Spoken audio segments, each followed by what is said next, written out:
जय श्री महाकाल आप सभी लोगों को। तंत्र रहस्य की वीडियो सीरीज़ की तीसरी वीडियो में मैं आप सबका स्वागत करता हूँ। और आज मैं आप सबको बलि के महत्व के बारे में बताऊंगा कि साधना क्षेत्र में बलि का क्या महत्व है। आप लोग सोच रहे होंगे कि मैं आज तक बलि का निषेध करता आया हूँ, मैं आज तक बलि का विरोध करता आया हूँ, लेकिन इस वीडियो में मैं क्यों बलि के भी महत्व के बारे में बता रहा हूँ। तो इसका सीधा सा जवाब है कि आप लोगों को वीडियो देखनी पड़ेगी। आगे आप लोग वीडियो देखिए, आप लोगों को समझ में आ जाएगा कि मैं क्या बात करने जा रहा हूँ। तंत्र क्षेत्र में बलि को एक विधान माना जाता है कि बिना बलि के जो है व्यक्ति को कोई भी शक्ति या सिद्धि है नहीं मिल पाएगी। और ये सत्य भी है, बलि देना अनिवार्य है और बिना बलि के आप उस परम लक्ष्य को प्राप्त नहीं कर सकते जिस परम लक्ष्य को प्राप्त करना हर व्यक्ति का उद्देश्य होता है, वो है मोक्ष। लेकिन यहाँ पर समस्या एक ये है कि व्यक्ति ने बलि का अर्थ ही बदल दिया है। बलि का अर्थ जो हमारे पुराणों में कहा गया है, यो अश्वस्य मेधस्य शिरो वेदा शीर्ष नमामे तो भवतु, अर्थात जो अश्व यानी कि ज्ञान की परम सीमा अर्थात मेधा को प्राप्त कर चुका है, वही व्यक्ति बलि के लिए सर्वोच्च है। He who knows the highest intelligence of the horse is enlightened and fit for sacrifice।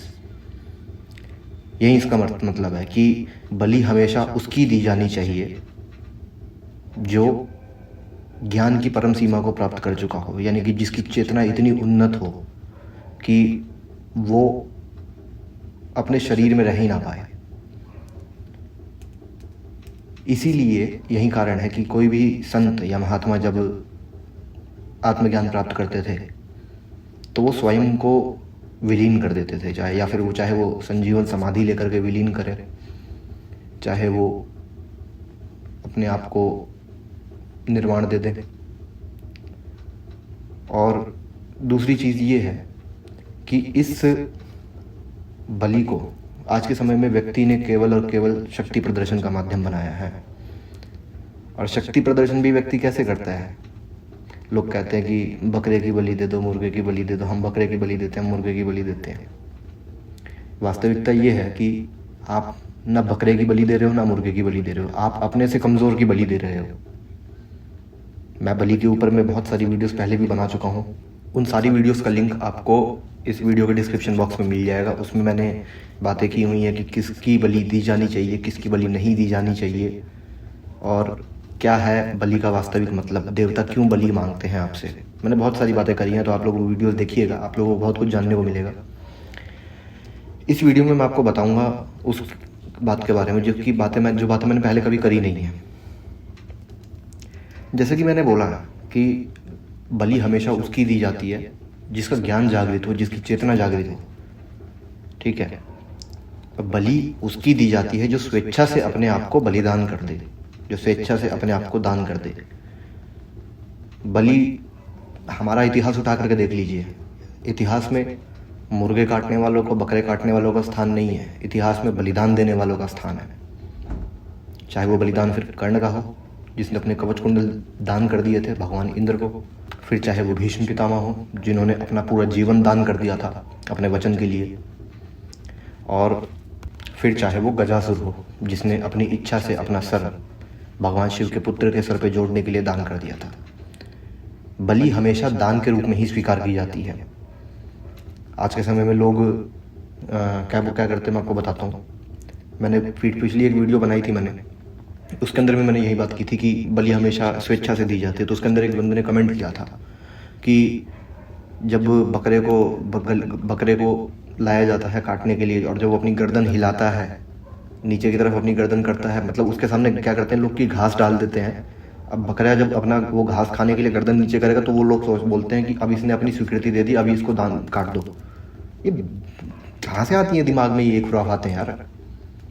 अरे बकरे के नीचे घास डालो तो खाएगा ही वो नीचे मुंडी करके। तो इसका मतलब क्या है कि बकरे ने हाँ बोल दिया कि गर्दन काट दो मेरी। वास्तविकता ये है कि आप लोग बकरे की बलि नहीं दे रहे हो, आप लोग मुर्गे की बलि नहीं दे रहे हो, आप लोग अपने से कमज़ोर की बलि दे रहे हो। अगर आपको बलि देने का इतना शौक़ है तो शेर की बलि दे के दिखाओ, तब आ गई आप लोगों को बात समझ में। आदमी, आप लोगों ने कभी सोचा नहीं है कि ये व्यक्ति जितने जो तांत्रिक हैं, जो बकरा और मुर्गा काट के डाले पड़े रहते हैं, वो लोग कभी शेर की बलि क्यों नहीं देते? अरे बलि तो बलि है, मांस तो मांस है। अपने बच्चे की बलि दे के देखो, तब पता चलेगा बलि का वास्तविक मतलब क्या है। चाहे हिंदू हो या मुसलमान हो, मुसलमानों के अंदर भी जो बकरीद मनाई जाती है तो वो बोलते हैं कि बकरीद की कहानी तो आप लोगों ने सुनी होगी सबने, कि ईश्वर को अपनी, अल्लाह को अपनी सबसे प्यारी चीज़ जो है वो कुर्बान करनी पड़ती है। जिस व्यक्ति ने बकरीद की शुरुआत की थी उस व्यक्ति ने अपने बेटे को कुर्बान किया था। लेकिन मुसलमान क्या करते हैं कि भाई साहब बकरा ला के काट देते हैं कि हमारी सबसे प्यारी चीज़ है। आप लोगों को वास्तविकता में ऐसा लगता है क्या कि भगवान या फिर अल्लाह, जिसको भी कह लीजिए, वो इतना बेवकूफ़ है कि उसको पता नहीं चलेगा कि बकरे में और बेटे में फ़र्क क्या है? एक छोटा सा मैं आप लोगों को दृष्टांत बताऊंगा। मेरे साथ हुआ था ये, मेरे साथ घटी थी ये घटना, कि मैं किसी जगह पे गया था जहाँ पर चौकियाँ थी।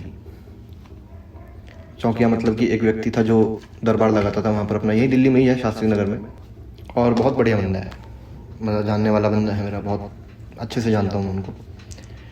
तो उसके पास में कोई व्यक्ति आए थे पीड़ित, तो उस व्यक्ति के ऊपर में किसी देवता की तो भी चौकी थी, ठीक है। तो वो व्यक्ति जो था उसने उसको बोला था कि आपको अपना एक जो है बकरे की कलेजी लगा देनी पड़ेगी देवता को भोग में, बिना बकरे की कलेजी लिए देवता काम नहीं करेंगे। भाई साहब उसकी बात मान करके वो देवता को भोग लगाने के लिए बकरे की कलेजी लेके आ गया। तो अब समस्या क्या हुई, वहाँ पे एक ऐसी घटना वहाँ पे घटी ना, जिसको देख करके मैं भी सकते में आ गया था, वो भी सकते में आ गया था। बकरे की कलेजी वो लेकर के व्यक्ति वहाँ पर आया, तो जिस देवता का नाम लेकर के, यानी कि वो बोलता था, वो व्यक्ति जो मेरा जानने वाला व्यक्ति था, जो वो बोलता था कि मेरे ऊपर में देवता की चौकी, जिस देवता का नाम लेकर के वो व्यक्ति कार्य करता था, उस देवता की चौकी आई या उस देवता की सवारी आई वहाँ बैठे किसी और बंदे के ऊपर। और उस बंदे ने उसको एक बात बोली, उस जो भी सवारी थी, जो भी उनके ऊपर थी, उसने मेरे मित्र को एक बात बोली कि तू मेरा बच्चा है, ठीक है, मैं इसलिए तेरे साथ में, तू सब कुछ कर रहा है, इतने समय से सब कुछ करता हुआ आ रहा है, मैंने कभी कुछ नहीं बोला, लेकिन अगर तू मेरा बच्चा है तो जिस बकरे को मार करके, जिसकी कलेजी निकाल करके वो लाया है, वो बकरा भी मेरी ही औलाद थी। तू मेरे ही बच्चे की बलि दे करके, मेरे ही बच्चे का कलेजा मेरे मुंह में ठूस करके, तो ये मेरे से उम्मीद रखता है कि मैं खुश हो जाऊंगा। उसके बाद उन्होंने बोला कि अगर तेरे को इतना ही शौक है, अगर तेरे को मेरे को मांस देना इतना ही पसंद है, तो एक काम कर, जाके अपने बच्चे का मांस काट के ला और वो मेरे को खिला, मैं खाऊंगा, शौक से खाऊंगा। वो व्यक्ति रोने लगा वहीं बैठ करके, उसके आंसू निकलने लगे वहाँ से, और उसको समझ में आ गया कि देवता क्या चाहते हैं, उनको क्या चाहिए। भले मैं चलो ठीक है, मैं एक बार को मान लेता हूँ कि उस व्यक्ति के ऊपर में झूठी सवारी थी, जो भी था, लेकिन अगर उस एक व्यक्ति के परिवर्तित हो जाने से न जाने कितने मुर्गों की और कितने बकरों की जानें बच गई, दिक्कत कहाँ आ रही है? झूठी भी होगी तो भी कोई दिक्कत नहीं है। वास्तविकता यही है कि हम जिन मुर्गों को और जिन बकरों को हम काट के फेंक देते हैं, उनकी कलेजी निकाल के हम देवता को चढ़ा देते हैं, वो बकरे और मुर्गे भी उसी देवता की संतानें हैं, जिस देवता की संतानें हम हैं। हम उन मुर्गों और बकरों की बलि दे करके हम अपने अहंकार को पोषित कर रहे हैं, केवल और केवल। हम केवल पाप कमा रहे हैं, हम केवल पाप अर्जित कर रहे हैं। बलि हमेशा उसकी दी जाती है जो व्यक्ति, पहली चीज़ तो स्वेच्छा से अपनी बलि देने को तैयार हो, दूसरी चीज़ कि वो व्यक्ति जिसकी बलि दी जा रही है परम चैतन्य हो, आत्मज्ञान प्राप्त कर चुका हो, और वो स्वेच्छा से अपने आप को दान कर दे कि हाँ आप मेरी बलि दे सकते हो। बलि हमेशा उसकी दी जाती है। बकरे की और मुर्गे की बलि इसलिए नहीं दी जाती कि देवता बकरा मांगते हैं। बकरे और मुर्गों की बलि इसलिए दी जाती है क्योंकि वो हमसे कमज़ोर हैं। मैं चैलेंज करता हूँ, अगर कोई व्यक्ति सामने आकर के बोल दे कि मैं शेर की बलि दे के दिखा दूंगा या मैं हाथी की बलि दे के दिखा दूंगा, देख लेना, कभी पता चल जाएगा। बलि देने की जगह बलि बन के आ जाओगे। दुख होता है इन चीज़ों को देख करके, इन चीज़ों को जान करके कि देवता मांस खाते हैं, देवता का खून पीते हैं, ये सोच करके ये दिल दुखी हो जाता है। बलि बहुत अलग चीज़ है। आप लोग नहीं समझ पाओगे कभी भी कि बलि का वास्तविक मतलब क्या है, बलि के रहस्य क्या है और बलि क्यों आवश्यक है।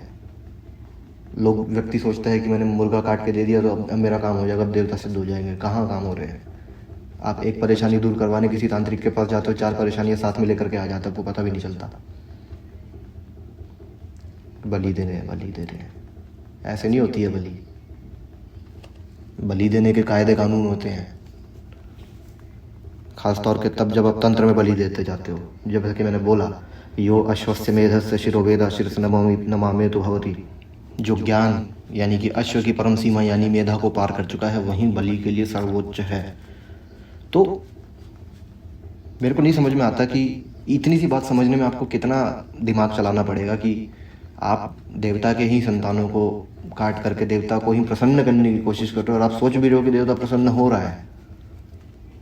तांत्रिकों के चक्कर से निकलो, अपने दिमाग में थोड़ी सी अकल डालो और क्या सही और क्या गलत है इस चीज़ को पहचानना शुरू करो। तंत्र में कभी भी किसी भी प्रकार से बलि नहीं दी जाती। यानी कि जो व्यक्ति पंचमकारों का बोलते हैं कि पंचमकार अनिवार्य है, पंचमकार भी प्रतीकात्मक हैं। पंचमकार भी जो है वो प्रतीक हैं, ठीक है। रुद्रावल तंत्र में पंचमकारों के विवरण दिए हुए हैं, मैंने उसके ऊपर भी वीडियो बनाई है, ठीक है ना। तो कहने का यही मतलब है कि आप जो लोग मेरी वीडियोस पे कमेंट करके जाते हैं कि हमसे देवता बलि मांगते हैं, हम देवता को बलि देते हैं, तो भैया अपने इलाज कराओ। तुम लोग मानसिक रोगी हो, ठीक है। तुम्हारा दिमाग नहीं है, तुम्हारे घुटनों में तुम्हारा दिमाग है, ठीक है। किसी की पूजा पद्धति पे मैं प्रश्न नहीं उठा रहा हूँ, किसी की पूजा पद्धति में मैं प्रश्न नहीं उठा रहा। अगर आपको बलि जायज़, आप देखते हो कि बलि जायज़ है, तो मेरे से तर्क करो, मेरे से बहस करो कि कैसे जायज़ है, ठीक है। ये कमेंट करने से कि नहीं मेरे तो देवता बलि मांगते हैं, मैं तो बलि, आप सही नहीं हो जाओगे, ठीक है। आप सही नहीं हो जाओगे। अगर आपको लगता है कि मैंने कोई बात गलत बोली है इस वीडियो में, तो वीडियो के नीचे में कमेंट करिए। वीडियो के डिस्क्रिप्शन में नंबर रहते हैं, उस नंबर पर फ़ोन करके बात करिए और मेरे से बहस करिए कि क्या सही है और क्या गलत है, कैसे बलि सही है, कहाँ बलि को सही बताया गया है, ठीक है। अभी के लिए इस वीडियो में केवल इतना ही। जय श्री महाकाल आप सभी लोगों को।